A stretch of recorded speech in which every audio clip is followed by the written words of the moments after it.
റമദാനിൽ ഉംറ നിർവഹിക്കാൻ എത്തുന്ന തീർത്ഥാടകരുടെ തിരക്ക് പരിഗണിച്ച് മക്ക ഹറം പള്ളിയുടെയും തീർത്ഥാടകരെയും സുരക്ഷ ഉറപ്പുവരുത്തുന്നതിനാവശ്യമായ എല്ലാ മുൻകരുതലുകളും സ്വീകരിച്ചതായി ഇരുഹറാം കാര്യാലയ മേധാവി. ഹജ്ജ് ഉംറ സുരക്ഷാ സേനയുമായി ചേർന്ന് പ്രത്യേക സുരക്ഷാ പദ്ധതികൾ നടപ്പിലാക്കുമെന്നും അദ്ദേഹം അറിയിച്ചു. ഹജ്ജ് ഉംറ special security force commander brigadier general Abdullah Al ഗഫീസുമായി കൂടിക്കാഴ്ച നടത്തിയ ശേഷമാണ് ഇരുഹറം കാര്യാലയ മേധാവി അൽ സുദൈസ് പ്രത്യേക സുരക്ഷാ ക്രമീകരണങ്ങളെക്കുറിച്ച് മാധ്യമങ്ങളെ അറിയിച്ചത്. റമദാനിനു വേണ്ടിയുള്ള തയ്യാറെടുപ്പുകളെക്കുറിച്ചും ഹറം പള്ളിയിലെ പുതിയ സുരക്ഷാ ക്രമീകരണങ്ങളെക്കുറിച്ചും ചർച്ച ചെയ്തതായി അദ്ദേഹം പറഞ്ഞു. കഴിഞ്ഞ വെള്ളിയാഴ്ച ഹറമിൽ സുരക്ഷാ ജീവനക്കാർക്കു നേരെ മാനസിക രോഗി കത്തിവീശിയ പശ്ചാത്തലത്തിലായിരുന്നു കൂടിക്കാഴ്ച. ആക്രമണത്തിൽ ഏതാനും സുരക്ഷാ ഉദ്യോഗസ്ഥർക്ക് പരിക്കേറ്റിരുന്നു. പുലർച്ചെ സുബ്ഹി നമസ്കാരം നടന്നുകൊണ്ടിരിക്കെ ഹറം പള്ളിയുടെ മേൽക്കൂരയിൽ സംശയകരമായ സാഹചര്യത്തിൽ ഒരാൾ നിൽക്കുന്നതായി നിരീക്ഷണ ക്യാമറയിൽ കണ്ടെത്തുകയായിരുന്നു. 40 വയസ്സ് പ്രായം തോന്നിക്കുന്ന ഇയാൾ സുരക്ഷാ ഉദ്യോഗസ്ഥർ സമീപിച്ചപ്പോൾ ആക്രമണം നടത്തുകയായിരുന്നുവെന്ന് ഹറം സ്പെഷ്യൽ സെക്യൂരിറ്റി ഫോഴ്സ് വക്താവ് സമീഹ് അൽ സൽമി വിശദീകരിച്ചു. മാനസിക രോഗിയായ ഇയാളെ ബന്ധപ്പെട്ട വകുപ്പിന് കൈമാറിയിരുന്നു. Mathrubhumi news, Jeddah. സൗദി അറേബ്യയിൽ ഹജ്ജ് തീർത്ഥാടന വേളയിൽ സുരക്ഷാ ഭടന്മാരെ വകവരുത്താൻ ചാവേർ ആക്രമണത്തിന് പദ്ധതിയിട്ട സിറിയക്കാരന് 12 വർഷം തടവ്. തീവ്രവാദ കേസ് കൈകാര്യം ചെയ്യുന്ന പ്രത്യേക കോടതിയാണ് ശിക്ഷ വിധിച്ചത്. IS-നെ പിന്തുണയ്ക്കുകയും IS നേതാവിനെ അനുസരിക്കുമെന്ന് പ്രതിജ്ഞയെടുക്കുകയും ചെയ്ത സിറിയക്കാരനെയാണ് പ്രത്യേക കോടതി 12 വർഷം തടവ് ശിക്ഷ വിധിച്ചത്. സാമൂഹിക മാധ്യമങ്ങളിലൂടെ രാജ്യത്തിന് പുറത്തുള്ള തീവ്രവാദികളുമായി ബന്ധം സ്ഥാപിച്ചത് സുരക്ഷാ വകുപ്പ് കണ്ടെത്തിയിരുന്നു. രഹസ്യമായി ഇയാളെ നിരീക്ഷിച്ചതിൽ നിന്നാണ് ഹജ്ജ് വേളയിൽ പുണ്യഭൂമിയിലെ സുരക്ഷാ ഭടന്മാരുടെ താവളത്തിൽ ചാവേർ ആക്രമണം നടത്താനുള്ള പദ്ധതി കണ്ടെത്തിയത്. ആക്രമണത്തിന് തീവ്രവാദ ബന്ധമുള്ള ട്വിറ്റർ ഫോളോവേഴ്സിന്റെ പിന്തുണ ഇയാൾ തേടിയത് കണ്ടെത്തി. IS ആശയങ്ങൾ പ്രചരിപ്പിക്കുക, IS-ന്റെ ചിഹ്നങ്ങളും മുദ്രാവാക്യങ്ങളും ഫ്ലാഷ് മെമ്മറികളിൽ സൂക്ഷിക്കുക, അനുമതിയില്ലാതെ ഹജ്ജ് നിർവഹിക്കാൻ ശ്രമിക്കുക തുടങ്ങിയവയാണ് കുറ്റപത്രത്തിൽ ഇയാൾക്കെതിരെ ചുമത്തിയിരുന്നത്. ഇത് സംശയാതീതമായി തെളിയിക്കാൻ പ്രോസിക്യൂഷന് കഴിഞ്ഞതോടെ കോടതി കുറ്റക്കാരനാണെന്ന് കണ്ടെത്തി. പിടിച്ചെടുത്ത ഫ്ലാഷ് മെമ്മറികൾ കണ്ടുകെട്ടുന്നതിനും ട്വിറ്റർ അക്കൗണ്ടുകൾ മരവിപ്പിക്കുന്നതിനും കോടതി ഉത്തരവിട്ടു. ശിക്ഷ പൂർത്തിയാക്കിയ ശേഷം ഇയാളെ നാടുകടത്തും. സൗദിയിൽ സ്വദേശികളും വിദേശികളും ഉൾപ്പെടെ 5000-ലേറെ ഭീകരർ വിചാരണ നേരിടുന്നുണ്ട്. ചിലരുടെ കേസുകൾ അന്വേഷണ ഘട്ടത്തിലാണ്. കഴിഞ്ഞ വർഷം 921 IS ഭീകരരെ സുരക്ഷാ വകുപ്പ് അറസ്റ്റ് ചെയ്തതായി ആഭ്യന്തര മന്ത്രാലയം വ്യക്തമാക്കി. Mathrubhumi news, Riyadh. 2016 കുവൈത്തിൽ നിന്നും 20,000 വിദേശികളെ നാടുകടത്തിയതായി ആഭ്യന്തര മന്ത്രാലയത്തിന്റെ റിപ്പോർട്ട്. 2017 ജനുവരി മുതൽ ഏപ്രിൽ വരെ 2705 വിദേശികളെയും നാടുകടത്തി. ഇവരിൽ 640 പേർ ഇന്ത്യക്കാരാണെന്നാണ് റിപ്പോർട്ട്. ആഭ്യന്തര മന്ത്രാലയം കണക്കുകളനുസരിച്ച് 1000 വിദേശികളെ കുടിയേറ്റ വിഭാഗം assistant under secretary major general മാച്ചനൽ ജറാഹിന്റെ നേരിട്ടുള്ള ഉത്തരവനുസരിച്ചാണ് നാടുകടത്തിയത്. 2741 പേരെ വിമാനത്താവളം അധികൃതരും ബാക്കിയുള്ള 10896 പേരെ നാടുകടത്തൽ വിഭാഗവുമാണ് നടപടി സ്വീകരിച്ചത്. അതേസമയം 2017 ജനുവരി മുതൽ ഏപ്രിൽ വരെയുള്ള കാലയളവിൽ വിവിധ കുറ്റകൃത്യങ്ങളിൽ പിടിക്കപ്പെട്ട 2705 പേരെയാണ് നാടുകടത്തിയത്. ഇവരിൽ 644 പേർ ഇന്ത്യക്കാരാണ്. വിവിധ കുറ്റകൃത്യങ്ങളിൽ ശിക്ഷിക്കപ്പെട്ട് 600-ലേറെ ഇന്ത്യക്കാരെ നാടുകടത്തിയതായി ഇന്ത്യൻ എംബസി അധികൃതരും സ്ഥിരീകരിച്ചു. അതോടൊപ്പം വിസ കച്ചവടം കൂടാതെ സന്ദർശന വിസയ്ക്ക് സ്പോൺസർ ചെയ്ത കുറ്റത്തിന് 11,191 വിദേശികളെ കരിമ്പട്ടികയിൽ ഉൾപ്പെടുത്തിയതായും കണക്കുകൾ വെളിപ്പെടുത്തുന്നു.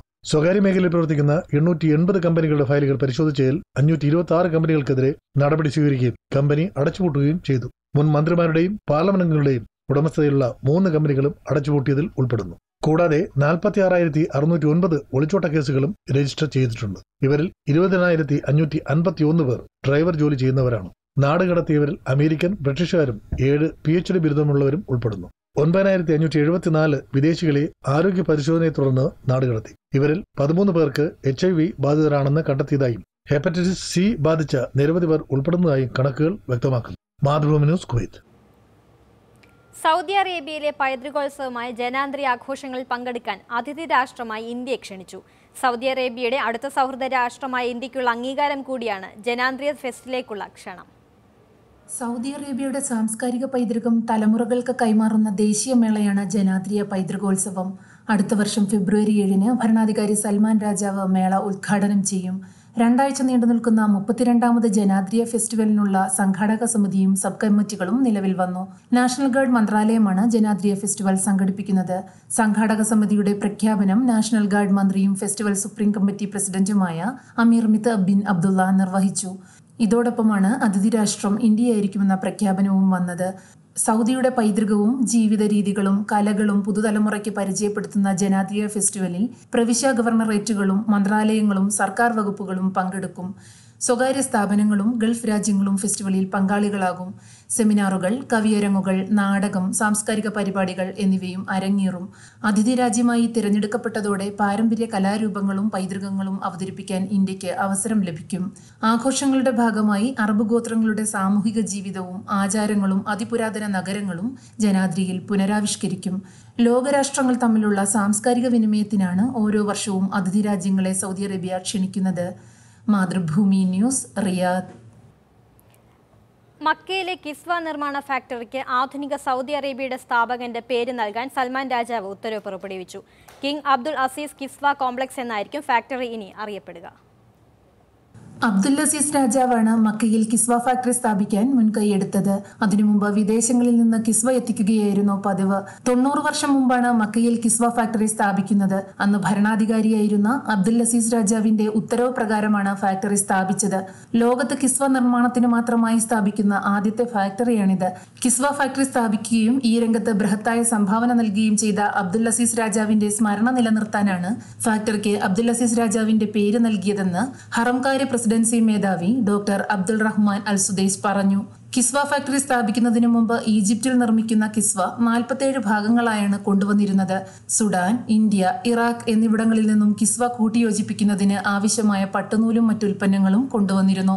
ഇന്ന് 658 ചതുരശ്ര അടി വിസ്തൃതിയിൽ കഅബാലയത്തെ അണിയിക്കുന്ന മൂടുപടമാണ് കിസ്വ ഫാക്ടറിയിൽ നിർമ്മിക്കുന്നത്. ഇതിന് 670 കിലോഗ്രാം ഭാരമാണുള്ളത്. 120 കിലോഗ്രാം സ്വർണവും കിസ്വ നിർമ്മാണത്തിന് ഉപയോഗിക്കുന്നു. സ്വിറ്റ്സർലൻഡിൽ നിന്ന് ഇറക്കുമതി ചെയ്ത അത്യന്താധുനിക കമ്പ്യൂട്ടർ സംവിധാനമുള്ള നെയ്ത്ത് യന്ത്രങ്ങളും എംബ്രോയിഡറി മെഷീനുമാണ് ഇവിടെ ഉപയോഗിക്കുന്നത്.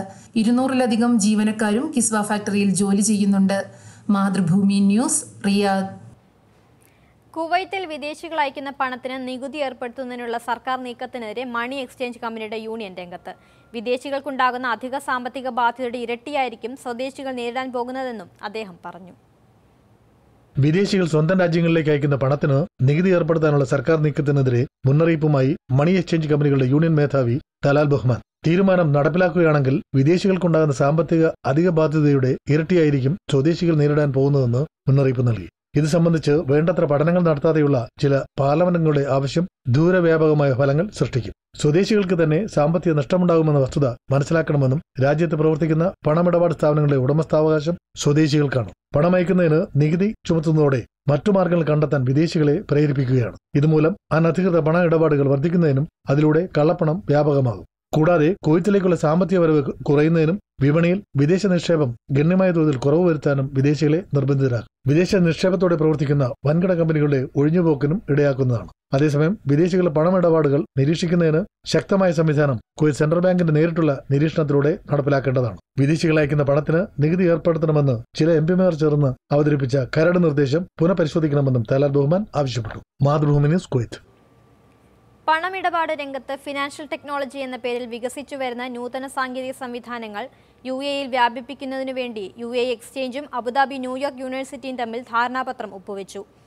ന്യൂയോർക്ക് യൂണിവേഴ്സിറ്റി വികസിപ്പിച്ചെടുത്ത സ്റ്റാർട്ട് ആഡ് എന്ന സംവിധാനം ഉപയോഗിച്ച് മേഖലയിൽ പ്രവർത്തനക്ഷമതയും ആവർത്തിച്ചുള്ള ഉപയോഗ സാധ്യതയും വർദ്ധിപ്പിക്കാൻ ലക്ഷ്യമിടുന്ന കരാറിൽ UAE exchange group chief executive officer Pramod മാങ്ങാട്ടും ന്യൂയോർക്ക് യൂണിവേഴ്സിറ്റി അബുദാബിയുടെ സംരംഭകത്വ വിഭാഗം സ്റ്റാർട്ട് ആഡ് മാനേജിംഗ് ഡയറക്ടറുമായ രമേശ് ജഗന്നാഥനും ഒപ്പുവെച്ചു. അബുദാബിയിലെ ക്യാപിറ്റൽ മാളിൽ രസം പകർന്ന ക്ലബ് FM. ലുലു ഹൈപ്പർ മാർക്കറ്റിന്റെ സഹകരണത്തോടെ AS sons mega warehouse സെയിലിനോടനുബന്ധിച്ച് ക്ലബ് FM ഒരുക്കിയ അഹ്ലാൻ അബുദാബി എന്ന പരിപാടിയാണ് കാഴ്ചക്കാർക്ക് സംഗീത വിരുന്നൊരുക്കിയത്. ദുബായിലെ ക്ലബ് FM ടീം ആദ്യമായാണ് അബുദാബിയിലെ ശ്രോതാക്കളെ നേരിൽ കാണാനും രസിപ്പിക്കാനുമായി എത്തിയത്. 3 നിലകളിലായി തിങ്ങി നിറഞ്ഞ ആസ്വാദകർക്ക് മുന്നിൽ ക്ലബ് FM സംഗീത ബാൻഡായ രസം ഒരുക്കിയ വിരുന്ന് മണിക്കൂറുകൾ നീണ്ടു.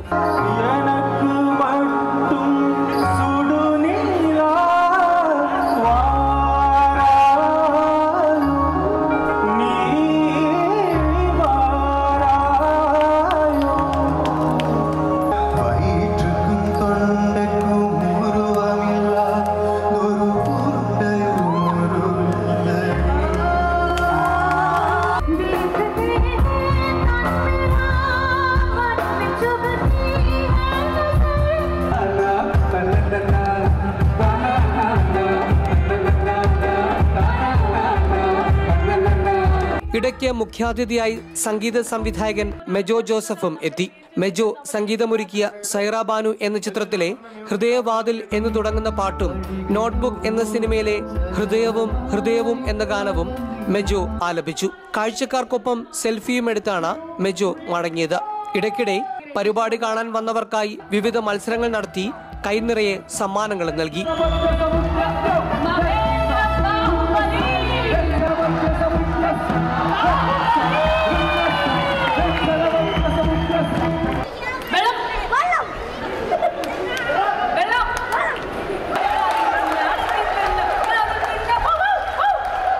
പൂരപ്പാട്ടിൽ തിമിർത്താണ് ക്ലബ് FM അബുദാബി ക്യാപിറ്റൽ മാളിലെ സായാഹ്നം ഗംഭീരമാക്കിയത്.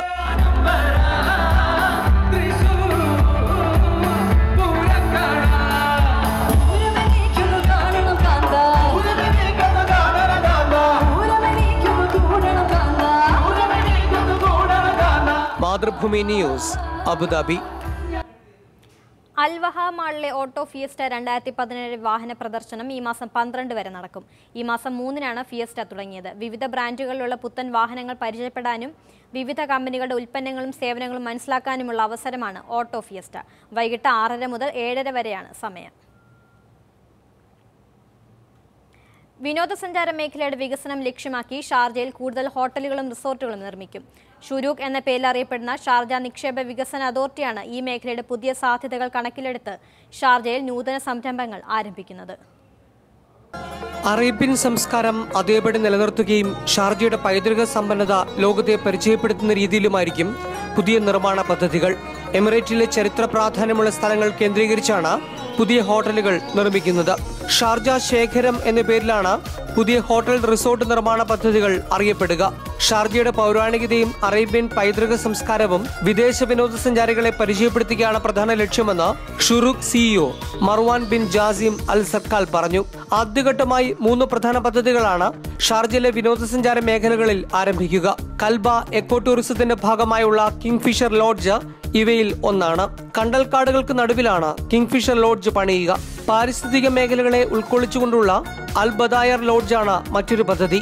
മരുപ്പച്ചകളുടെ പശ്ചാത്തലത്തിൽ പ്രകൃതിയോട് ഇണങ്ങും വിധമാണ് ഇതിന്റെ നിർമ്മാണ രീതി. മൂന്നാമതായി ബെയ്ത്ത് ഖാലിദ് ബിൻ ഇബ്രാഹിം എന്ന പേരിൽ അറിയപ്പെടുന്ന ഹോട്ടൽ ശൃംഖലയാണ്. ഷാർജയുടെ ചരിത്ര സംരക്ഷണ പദ്ധതിയുടെ ഭാഗമായുള്ള 4-സ്റ്റാർ ഹോട്ടലുകളും ഇതിനോടനുബന്ധിച്ച് നിർമ്മിക്കും. പുരാതന കുടിയേറ്റ സംസ്കൃതി കൂടി ഓർമ്മിപ്പിക്കുന്ന വിധത്തിലാണ് ഇതിന്റെ രൂപഭംഗി. ഷാർജയിൽ ഓരോ വർഷവും 13% ഹോട്ടൽ താമസക്കാരുടെ വർധനവ് ഉണ്ടാകുന്നുണ്ട്. ഇതിന്റെ ഭാഗമായി 12.3% വരുമാനവും ഹോട്ടലുകളിൽ വർദ്ധിക്കുന്നു. ഷാർജയിൽ ഈ വർഷം അവസാനത്തോടെ 686.8 ദശലക്ഷം ദിർഹം വരുമാനം ഹോട്ടൽ മേഖലയിൽ നിന്നും മാത്രം ഉണ്ടാകുമെന്നാണ് ഷുറൂഖിന്റെ പ്രതീക്ഷ. Mathrubhumi news, Sharjah. ഈ മാസം 23-ന് സൗദിയിലെത്തുന്ന അമേരിക്കൻ പ്രസിഡന്റ് ഡൊണാൾഡ് ട്രംപ് ജിദ്ദയിൽ 3 ഉച്ചകോടികളിൽ പങ്കെടുക്കും. സൽമാൻ രാജാവുമായുള്ള കൂടിക്കാഴ്ചയ്ക്ക് പുറമെ GCC രാഷ്ട്രതലവന്മാർ പങ്കെടുക്കുന്ന ഉച്ചകോടിയിലും പ്രസിഡന്റ് പങ്കെടുക്കും.